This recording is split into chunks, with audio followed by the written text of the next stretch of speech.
1945년 광복 이후로 우리나라는 남북 분단과 또 이 한국 전쟁으로 인해서 산업 시설이 거의 다 파괴됐습니다. 1950년대 들어와서도 우리나라 경제는 미국의 원조에 의해서 겨우 버텨나갈 정도였습니다.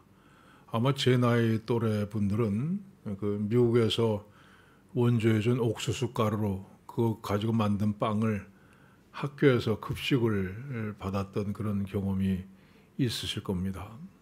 그때는 국민 대부분이 다 농업에 종사했고 보릿고개라는 그 겪으면서 정말 배고픈 시간들을 보냈습니다.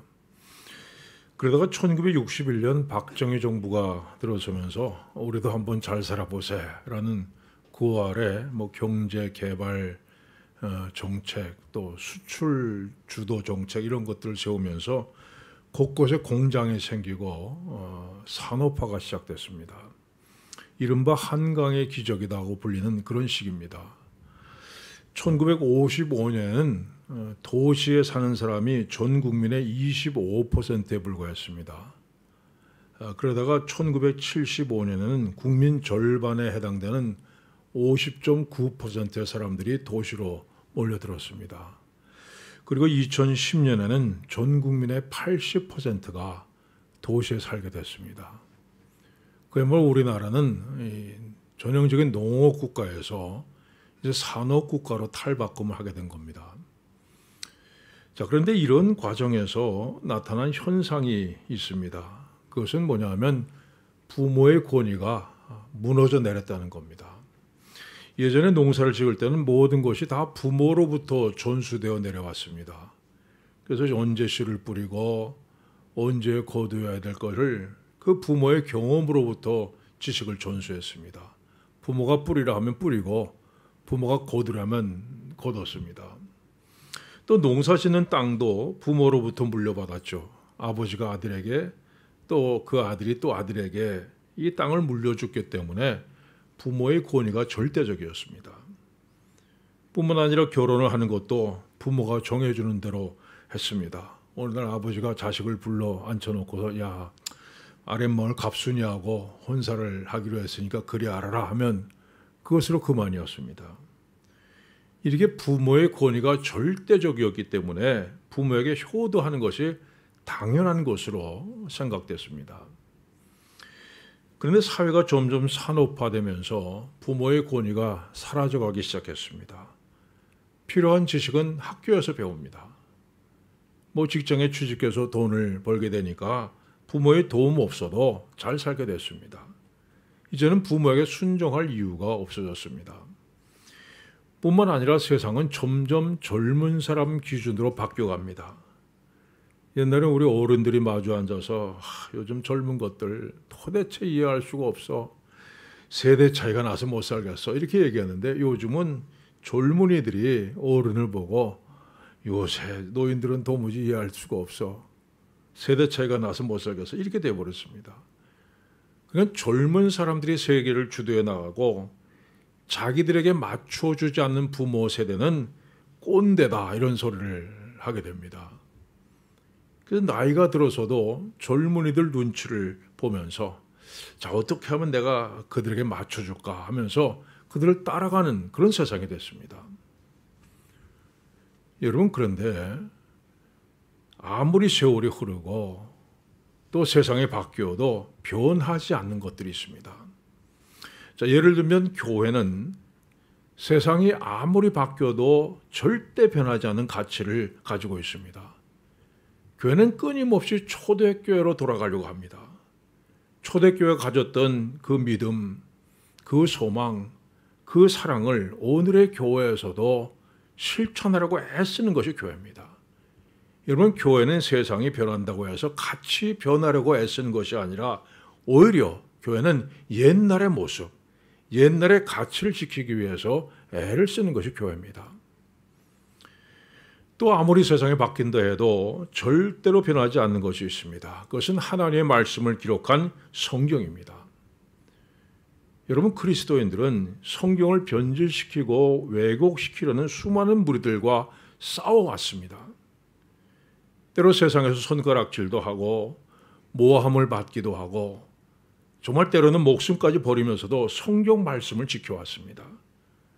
오늘도 우리는요, 성경 말씀을 변질시키려는 사람들과 목숨을 걸고 싸워서 성경의 1.1획도 변함이 없도록 지켜나가야 합니다. 세상이 아무리 자기를 따라서 교회도 변화되어야 한다 해도 우리는 항상 성경으로 돌아가자 이렇게 외쳐야 될 겁니다. 여러분, 그 성경 중에서 가장 중요한 하나님께서 돌판에 직접 써주신 것이 있는데 십계명입니다. 첫 번째부터 네 번째까지 계명은 하나님을 섬기는 일에 대한 겁니다. 나 외에 다른 신들을 내게 두지 말지니라. 우상을 만들거나 섬기지 말라. 네 하나님 여호와 이름을 망령 때 일컫지 말라. 안식일을 기억하여 거룩하게 지키라. 여러분, 이 계명들은 정말 목숨 걸고 지켜야 되는 계명입니다. 이 계명들을 지키면 뭐 상을 주겠다 이게 아닙니다. 이걸 안 지키면 큰일 난다는 겁니다. 하나님을 섬기는 일에 대한 계명들은 우리가 살기 위해서 정말 무조건 지켜야 되는 그런 계명들입니다. 그리고 5번째부터 10번째까지의 계명은 우리 인간관계 속에서 지켜야 할 계명입니다. 내 부모를 공경하라, 살인하지 말라, 간음하지 말라, 도둑질하지 말라, 내 이웃에 대하여 거짓 증거하지 말라, 내 이웃의 소유를 탐내지 말라. 여기서 맨 처음에 나오는 계명이 내 부모를 공경하라는 겁니다. 여러분, 항상 첫 번째 나오는 것은 그것이 가장 중요하다는 겁니다. 다른 것들이 다 중요하고 반드시 지켜야 될 계명들이지만 무엇보다도 앞서서 가장 먼저 지켜야 될 것이 바로 내 부모를 공경하라는 계명입니다. 여러분, 이렇게 하나님께서는 우리 인간 관계 속에서 부모를 공경하는 것이 가장 중요하다 말씀하십니다. 그래서 성경은 부모 공경에 대해서 반복해서 말씀합니다. 너를 낳은 아비에게 청종하고 내 늙은 어미를 경히 여기지 말지니라. 내 부모를 즐겁게 하며 너를 낳은 어미를 즐겁게 하라. 자녀들아 모든 일에 부모에게 순종하라. 이는 주 안에서 기쁘게 하는 것이니라. 또 부모를 공경하지 않으면 저주받을 것이다 이렇게 얘기합니다. 그의 부모를 경홀히 여기는 자는 저주를 받을 것이라 할 것이요. 아비를 조롱하며 어미 순종하기를 싫어하는 자의 눈은 골짜기의 까마귀에게 쪼이고 독수리 새끼에게 먹히리라 이렇게 말씀합니다. 심지어 신명기에 이런 말씀도 있습니다. 사람에게 완악하고 배역한 아들이 있어 그의 아버지의 말이나 그 어머니의 말을 순종하지 아니하고 부모가 징계하여도 순종하지 아니하거든 그의 부모가 그를 끌고 성문에 이르러 그 성읍 장로들에게 나아가서 그 성읍 장로들에게 말하기를 우리의 이 자식은 완악하고 패역하여 우리 말을 듣지 아니하고 방탕하며 술에 잠긴 자라 하면 그 성읍의 모든 사람들이 그를 돌로 쳐 죽일지니 이같이 내가 너희 중에서 악을 제하라. 여러분, 이 말씀 들으라면 여기 살아남을 사람이 몇 없겠지만은 이건 뭐냐면 그의 부모에게 순종하지 않는 것은 정말 돌로 쳐야 될 만큼 악한 일이라 말씀합니다. 하나님께서 내 부모를 공경하라 이 말씀을 강조하고 또 강조하십니다. 여러분, 우린 성경으로 돌아가야 됩니다. 아무리 세월이 흐르고 세상이 바뀌고 세상 풍조가 바뀌어도 우린 성경 말씀을 우리 삶의 절대적인 가치로 알고 그 말씀을 지키기에 힘써야 됩니다. 세상 따라가지 마십시오. 성경 말씀을 따라 부모님 공경하는 일에 최선을 다하는 여러분들 되시길 바랍니다. 이 내 부모를 공경하라는 말에서 공경이라는 히브리 단어 카바드라는 건요, 무겁다 이런 뜻을 갖고 있습니다. 이 단어는 본래는 인체의 장기 중에서 간을 가리키는 단어입니다. 유대인들은 사람의 장기 중에서 간이 가장 무겁다고 생각했습니다. 실제로 간이 우리 체중의 50분의 1에 해당한다고 합니다. 상당히 무거운 장기죠. 이것은 우리가 부모를 공경할 때 마치 간처럼 하라는 겁니다. 자, 간이 우리 몸에 필요한 영양분을 공급하고 해독 작용을 합니다. 마찬가지로 우리가 부모님들에게 필요한 것들을 공급해드리고 또 병들지 않도록 돌봐드리라는 겁니다. 또 간이 몸의 전체 기능에 이 조화를 조절해 주듯이 부모님의 삶 전체를 어느 하나 부족한 것이 없도록 돌보아 드리라는 겁니다. 이것이 공경이라는 단어가 갖고 있는 의미입니다. 여러분의 부모님들 잘 낳든 또 혹은 못 낳든 그분들은 여러분의 생명을 이 세상에 태어나게 하신 분들입니다.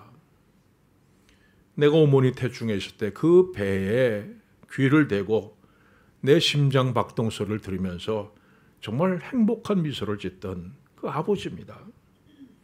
내가 이 세상에 태어났을 때 그 나를 어린 나를 그 품에 안고 젖을 먹여주시던 어머니입니다. 내가 병들어 누워있을 때는 밤을 새우면서 내 곁을 지켜주시던 그런 어머니입니다. 비록 뒤돌아 누워있지만 자식의 아픔을 대신 아파줄 수 없기에 그저 남몰래 눈물을 흘리던 그런 아버지입니다. 여러분, 나를 누구보다도 사랑해 주시던 아버지, 어머니, 우리 부모님들입니다. 내 부모를 공경하라. 바로 그 부모님들을 공경하라고 말씀합니다. 이 고훈이라는 시인이 지은 어머니라는 시가 있습니다. 어머니, 키 작은 이유를 이제 알겠습니다. 머리로 모든 짐 이고 다니셨기에 몸 야윈 이유를 이제 알겠습니다. 먹을 만한 것은 자식에게 다 주고 입맛 없으다며 허리띠 졸라매셨기에 병 드신 이유를 이제 알겠습니다. 우리 아플 때 주님 이 아픔 내게 주고 내 건강 아이에게 주십시오 기도하였기에 정신이 없으신 이유를 이제 알겠습니다. 식구들 목 다 챙기시느라 자신 목 잃고 살으셨기에 서둘러 이 세상 떠나 하늘나라로 돌아가신 이유를 이제 알겠습니다. 평생 짐지고 사셨기에 행여 우리에게 짐이 되실까 봐 이 사랑의 빛을 깨닫지도 못하게 사랑만 주고 가셨습니다. 여러분의 어머니 그 젊을 때 사진을 한번 들여다보세요. 얼마나 젊고 아름다웠던 모습입니까? 그분들도 여러분과 한때는요, 여러분과 똑같은 꿈이 있었습니다. 사랑과 낭만과 행복을 꿈꾸며 살았습니다. 그런데 자식을 품에 안는 순간부터 그 모든 꿈은 다 사라져 버렸습니다. 이제는 자식을 향한 꿈이 어머니의 가슴을 온통 차지하게 되었습니다. 자식들이 웃는 모습을 보면서 어머니는 함께 웃었습니다. 자식들이 눈물 흘리는 모습을 보면서 어머니는 자신의 눈에 흐르는 눈물을 닦아야 했습니다. 자식들 입에 밥이 들어갈 때 어머니는 그것을 보면서 자신의 배가 부르다고 느꼈습니다. 자식들이 병들어 앓고 있을 때 어머니는 가슴 깊이 차오르는 아픔, 두려움, 그걸 느껴야 됐습니다. 자식들이 잘못을 저지르면 어머니는 그것이 자신의 잘못으로 생각했고, 자식들이 학교에서 100점짜리 시험지 들고 뛰어올 때 어머니는 자신이 세상에서 가장 부자라고 그렇게 생각했습니다. 이렇게 자식들을 향한 꿈을 안고 일평생 웃고 오는 사이에 머리카락은 어느새 하얗게 새어갔고 그 곱던 얼굴에 주름살이 하나둘 늘어났습니다. 그 곱던 손에는 어느덧 굳은 살이 배겨갔습니다. 자식들이 세상에 나가서 어깨를 펴고 당당하게 살도록 만들기 위해서 어머니의 허리는 날로 굽어갔습니다. 어쩜 어머니는 자식들에게 우산과 같은 존재입니다. 어머니의 하늘은 1년 내내 항상 비가 쏟아졌습니다. 쏟아져 내리는 비는 우산을 흠뻑 젖혔지만 그 우산 밑에 있는 자식들은 비를 한 방울도 맞지 않았습니다. 그 빗방울 대신 다른 것이 자식들을 쫓겼습니다. 그것은 어머니의 눈물이었습니다. 오랜 세월 내린 비에 어머니의 우산은 점점 빛이 바래갔습니다. 군데군데 찢어졌습니다. 마침내 앙상한 우산 살만이 남게 되었습니다. 이 정년복이라는 시인이 쓴 글에 이런 내용이 있습니다. 그럭저럭 견딜만한 인생살이 갔다가도 세상살이가 힘겨워 문득 쓸쓸한 마음이 들 때 나지막히 불러보는 세 글자, 어머니. 어머니는 언제나 우리에게 따뜻한 마음의 고향입니다. 또 여러분의 아버지의 등은 어린 자식들의 놀이터였습니다. 때로는 목마를 타고 하늘 높이 올라가 보기도 했고, 걷다가 지칠 때면 아버지 등에 업혀서 잠이 들기도 했습니다. 때로는 등산하는 기분으로 아버지의 산처럼 크고 든든한 등에 매달리기도 했습니다. 또 아버지의 등은 어린 아이들의 피난처였습니다. 길을 걷다 무서운 개가 사납게 짖을 때 아버지 등 뒤로 숨었습니다. 비가 오거나 바람이 거세게 불 때 아버지의 등은 따뜻한 피난처였습니다. 이렇게 아버지의 등은 언제나 어린 자식들의 놀이터고 든든한 피난처였습니다. 그러나 여러분, 아버지는 전지전능한 신이 아니었습니다. 심생천하장사도 아니고 높은 산도 아니었습니다. 아버지는 그저 연약한 한 사람일 뿐이었습니다. 때론 너무 피곤하고 힘들어서 하루에도 몇 번이나 비틀거리지만 그대로 쓰러져서는 안 되는 사람일 뿐이었습니다. 아버지 어깨에 식구들의 모든 것이 걸려있기 때문입니다. 그래서 아버지는 지진이 나고 쓰나미가 덮쳐도 언제나 그 자리에 서 있습니다. 아버지이기 때문입니다. 당신을 위해서는 짜장면 한 그릇 값을 아끼면서도 퇴근길에 과자 봉지 사들고 현관문을 들어서면서 아이들의 이름을 불렀습니다. 구두가 너무 낡아서 새 구두를 사러 나갔다가 돌아오는 길에는 새 구두 대신에 아이들의 신발을 들고 돌아왔습니다.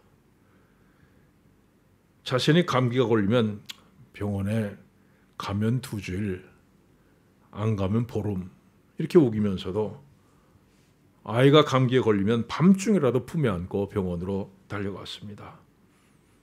아버지는 자식을 위해서 평생을 바쳤습니다. 부산에서 목회를 하는 제 후배 목사가 있습니다. 그 어버이날을 맞아서 자신이 겪은 이런 글을 보내왔습니다. 아버지가 돌아가신 지 2달이 지났지만 시도 때도 없이 아버지 생각이 나고 눈물이 날 때가 있다. 그리고 아버지가 남겨놓으신 몇 가지 되지 않는 유품을 만지작거린다. 아버지가 세상에 남겨놓으신 물건은 금전적인 가치로 따지면 10,000원도 되지 않을 정도로 보잘것없다. 그러나 그 유품들은 나와 아버지를 이어주는 고리고 내게는 보물과 같은 존재다. 얼마 전 나는 이 유품 목록에 줄을 한 가지 더 추가했다. 쇠를 가는 줄이 무슨 유품 목록에 들어가겠느냐고 의아해 여길 수도 있다. 그러나 이 쇠줄이야말로 아버지의 나의 무관심과 불효를 잘 보여주는 것이라 생각하고 나는 이 줄을 내 차에 실어 놓았다. 나는 아버지가 살아계실 때 이 줄을 보았다. 아버지는 이 줄을 운전석 창문 쪽에 달아놓은 주머니에 꽂아놓고 계셨다. 어느 날 나는 차에 줄이 실려있기에 의아해서 아버지께 물었다. 아버지, 차에 줄은 와 신고 다닙니까? 그래서 아버지는 필요해서 싣고 다닌다 했다. 그것이 아버지와 내가 줄에 대해서 나눈 대화의 전부였다. 아버지가 우리 집으로 와서 누워 계실 때 나는 몇 차례 아버지의 손팔톱을 깎아드렸다. 아버지의 손가락은 60년 이상의 고된 노동으로 마디가 모두 굽어지고 손톱은 두꺼워서 손톱깎이로 깎는데 상당히 애를 먹었다. 아버지가 돌아가시고 난 뒤 어느 날 아버지의 차를 운전하다가 손톱을 부러뜨렸다. 때마침 나는 줄을 발견하고 이를 가져다고 손톱을 갈았다.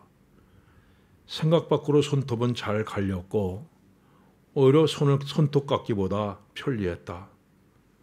이때 나는 비로소 아버지가 줄로 무엇을 하셨는지 알게 되었다. 비틀어진 손가락과 두꺼운 손톱, 눈마저 침침했던 아버지에게는 손톱깎이보다는 줄이 손발톱을 다듬는 최고의 도구였을 것이다. 자식은 오버이가 그들을 위해 치른 희생을 모른다. 그러다 본인이 오버이가 되고 자녀들이 다 자라서 삶의 일선에서 한 발자국 물러날 즈음이 되면 오버이의 마음을 스스로 헤아려 보게 된다. 나는 요즘 가끔 줄로 손톱을 간다. 그리고 손톱을 갈 때마다 아버지를 향한 오버이의 사랑과 오버이에 대한 나의 무관심과 불효를 반성하곤 한다. 여러분의 부모님들 가만 생각해 보십시오. 정말 여러분을 낳아서 오늘까지 정말 있는 정성, 자신의 모든 것을 다 주신 분들입니다. 여러분 그렇다면 이제 여러분 차례입니다. 이제 여러분들이 정말 부모님을 다해서 정성을 다해서 효도하고 공경하고 기쁘시게 해드리는 여러분들 되시길 바랍니다. 사랑하는 여러분, 5번째 이 계명에는 약속이 붙어 있습니다. 너는 네 하나님 여호와께서 명령한 대로 네 부모를 공경하라. 그리하면 네 하나님 여호와가 네게 준 땅에서 네 생명이 길고 복을 누리리라. 그래서 에베소서는 이것을 가리켜서 약속이 있는 첫 번째 계명이다 이렇게 말씀합니다. 여러분 부모를 공경하고 효도함으로써 하나님께서 약속하신 이 복을 받아 누리는 여러분들 되시기를 축원합니다. 기도하겠습니다.